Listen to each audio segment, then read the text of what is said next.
بسم اللہ الرحمن الرحیم۔ الیکشن سر پر ہیں، جھوٹے وعدوں پر کسی کو ووٹ نہیں دینا چاہیے، یہ بات تو آپ جانتے ہیں، لیکن آج ہم آپ کو دکھاتے ہیں کہ ایک ایسا سچ جس کے بعد کوئی ایمان والا ایسے منشور والی پارٹیوں کو ووٹ دینے کا سوچ بھی نہیں سکتا۔ یہ وعدہ ہے ہم جنس پرستی کو پاکستان میں عام کرنے کا۔ یہ وعدہ کیا ہے پی ایم ایل نون نے، پی ٹی آئی نے اور پاکستان پیپلز پارٹی نے۔ ہر انٹرنیٹ استعمال کرنے والا آج یہ بات اچھی طرح جانتا ہے کہ بھئی LGBTQ+ کا مطلب ہے ہم جنس پرستی۔ اس ایکرونیم میں ٹی ٹرانسجنڈرازم کے لیے ہوتا ہے اور یہ اس پورے LGBT آئیڈیا کا ایک امبریلا ٹرم ہے۔ اب جلدی ثبوت دیکھتے جائیں۔ یہ ہے UNDP کی شائع کی ہوئی PGA کی پارلیمنٹیرین فار گلوبل ایکشن کی ہینڈ بک، جو پارلیمنٹیرینز کے لیے ہوتی ہے، اور یہ بتاتی ہے انٹری پوائنٹس کے بارے میں کہ کس طرح مختلف ملکوں میں LGBT کے لیے یعنی ہم جنس پرستی کے لیے راہ ہموار کرنی ہے۔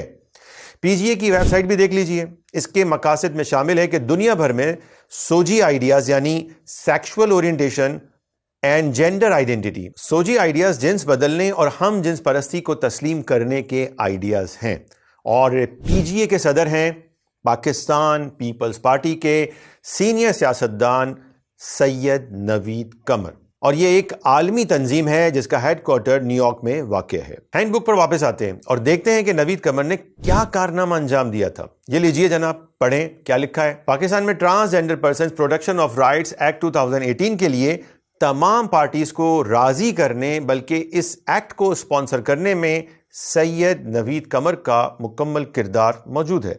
اور یہ بھی دیکھ لیں، LGBT کو کسی ملک میں عام کرنے کے لیے ترکیب بتائی گئی ہے کہ بھئی حکومتوں اور ملک کی انتظامیہ سے ہیومن رائٹس اور LGBT افراد کو حقوق دینے کے حوالے سے احتساب لیا جائے تاکہ حکومتیں جواب دینے پر مجبور ہو جائیں، اور اس طرح LGBT کو معاشرے میں داخل کرنے کے انٹری پوائنٹس نکالے جائیں، اور مذہبی معاشروں خاص طور پر پاکستان اور انڈیا میں خواجہ سیرا کو انٹری پوائنٹ بنایا جاتا ہے۔ اب اس کے بعد کون سے مزید ثبوتوں کا آپ انتظار کر رہے ہیں؟ پاکستان کے مسلمان اب تک ٹرانسجنڈرازم کے مسئلے کو سیریس نہیں لے رہے، اور دوسری طرف دیکھیں تو عالمی قوتوں کے لیے وہ اتنا زیادہ اہم ہے کہ پاکستان کی تینوں بڑی سیاسی جماعتوں نے اپنے منشور میں چھاپ دیا ہے کہ وہ ٹرانسجنڈرز کو سارے حقوق دیں گے۔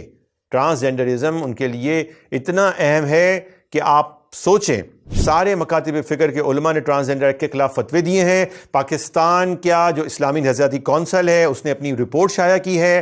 پاکستان کی وفاقی شرعی عدالت نے اپنے فیصلے میں 3 سال کے بعد یہ فیصلہ آیا، قرآن و سنت کی روشنی میں انہوں نے اس ایکٹ کو غیر آئینی اور غیر اسلامی قرار دیا ہے، لیکن اسے سپریم کورٹ کی ایک ٹوکری کی نظر کر دیا گیا۔ اس سب کے باوجود یہ ناپاک ہم جنس پرست قانون آج بھی پاکستان میں نافذ ہے۔ جی ہاں، نافذ ہے، اور نادرہ جنس بدلنے والوں کو آج بھی شناختی کارڈ جاری کر رہا ہے۔ سیاسی پارٹیاں ان کو الیکشن میں کھڑا کر رہی ہیں، اور الیکشن کمیشن آف پاکستان اجازت دے رہا ہے۔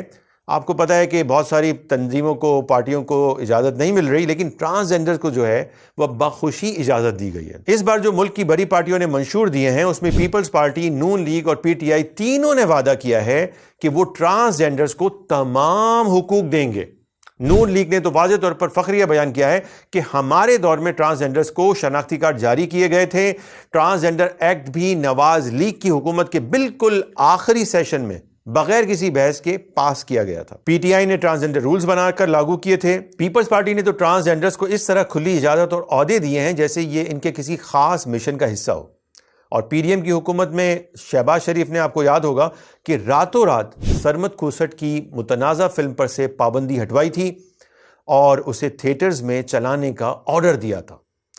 اور آپ جانتے ہیں سرمد کھوسٹ وہ پاکستان کی اسلامی شناخت کو مٹانے کے لیے باقاعدہ کام کرتا ہے اور ہم جنس پرستی کو پھیلا رہا ہے۔ PTI نے بڑا کارنامہ انجام دیا، ریاست مدینہ کا نعرہ لگاتے رہے اور اپنے دور میں ٹرانسجنڈر رولز بنا کر ملک بھر میں یہ ناپاک قانون نافذ کیا اور ہزاروں شناختی کارڈ جاری کیے۔ لیکن یہ سب ہونے کے باوجود پاکستان کے مسلمانوں کو اس معاملے کی سنگینی کا احساس نہیں ہو رہا ہے۔ بہت سارے لوگ اس پر بات کر رہے ہیں۔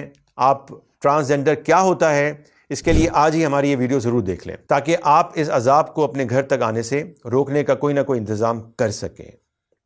اور یہ سب یاد دلانے کا مقصد صرف اتنا ہے کہ آپ سے پوچھا جائے کیا آپ پھر بھی انہی کو ووٹ دیں گے؟